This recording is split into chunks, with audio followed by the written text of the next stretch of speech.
Today I talking about ছোট্ট ছেলে। I mean এটা আমি বলি না, এটা আমাদের এই ছোট্ট ছেলে দাদার ভিডিওর একটি ক্লিপ। আমাদের এই দাদা নিজের বন্ধুর মাকে খুব ভালোভাবে রিপ্রেজেন্ট করে আর অন্যজনের মাকে ছোট্ট ছেলে। আর তুই? Hey guys, welcome to my channel Innocent Boy. Today I talking about ছোট্ট ছেলে।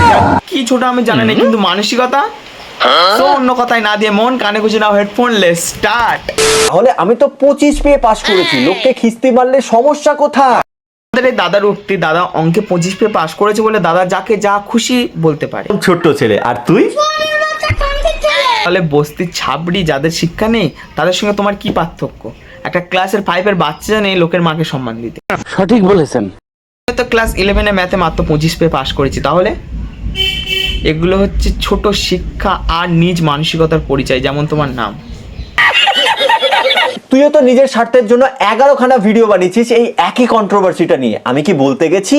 যে যেটা থেকে ভিউ পাবে সেইটাই থেকে তো ভিডিও বানাবে, তাই তো স্বাভাবিক।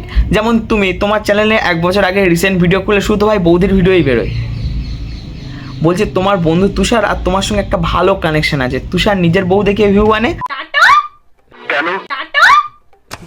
আর তুমি লোকের বউ।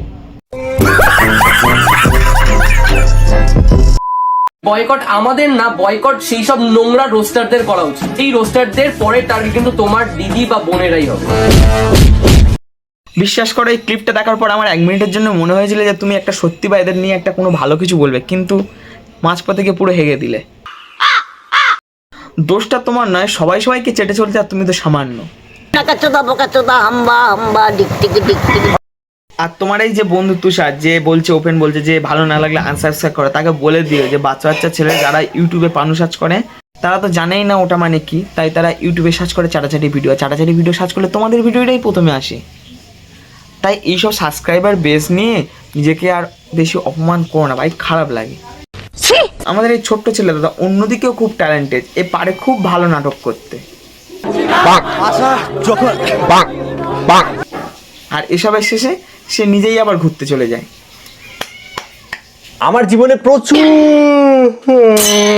পরিমাণে ল্যাথ আসছে, বলতে পারো এক কথায় আমি একটা ল্যাথখোর হয়ে গেছে। মানে সারাদিন পড়ে থাকি মরার মতন, কোনো হুঁশ নেই, কোনো উদ্দেশ্য নেই, কিচ্ছু নেই, কেমন একটা যেন হয়ে গেছি এখন। আর আমি এমনিতেও জানি, তোমার মুখ দেখেই বোঝা যায় তুমি ফুল হুক্কাখোর গাঁজাখোর, আর গাঁজাখোরদের এমনিতেও হোঁশ থাকে না। আর এর সঙ্গে আমাদের ছোট বড় ক্রিয়েটর বা হাই লেভেল ক্রিয়েটর বলো, আর বিশেষ করে মেয়েদের বলছি যে যতদিন না দিদির সঠিক বিচার হচ্ছে আমরা আমাদের আন্দোলন চালিয়ে যাব। আর মেয়েরা যতদিন না দিদির সঠিক বিচার হচ্ছে আমাদের ডিপি আমরা কালো করে রাখবো, সোশ্যাল মিডিয়ায় নিজেদের মুখ দেখাবো না। ভাই দুর্গাপুজো যখন এসছে ড্রেস পরে হ্যালো গাইস আমার কীরকম লাগছে কমেন্ট করে জানাও, লজ্জা থাকা দরকার। আর সম্মান জানাই সেসব ক্রিয়েটরদের যারা এখনও পর্যন্ত এই আন্দোলনটাকে জারি রেখেছে। আর ভিডিও শেষে দীপ ব্রো দাদা তোমার ওপর কোনো রাগ নেই, কিছু নেই, কিন্তু দাদা তোমার ভিডিও দেখে আমার মন ভেঙে গেছে। দেখি না আমি যেটা নিয়ে ভিডিওর জন্য এত রাত্রেবেলা এত কষ্ট করে স্ক্রিপ্ট লিখেছি, শুধু ঘুমিয়ে পড়েছি ভিডিওটা বানাতে পারিনি বলে, দেখি সেই সেম টপিকে তুমি ভিডিও বানিয়ে দিয়েছো। তো আজকের ভিডিওটা এই পর্যন্ত। যদি ভিডিওটা ভালো লাগে অবশ্যই লাইক কমেন্ট আর শেয়ার করে দিও, একটু সাবস্ক্রাইব করে দিও। তো আজকের মতো বাই। ভাই জয়নগরে এবার অনেক মোমবাতি বিক্রি হবে।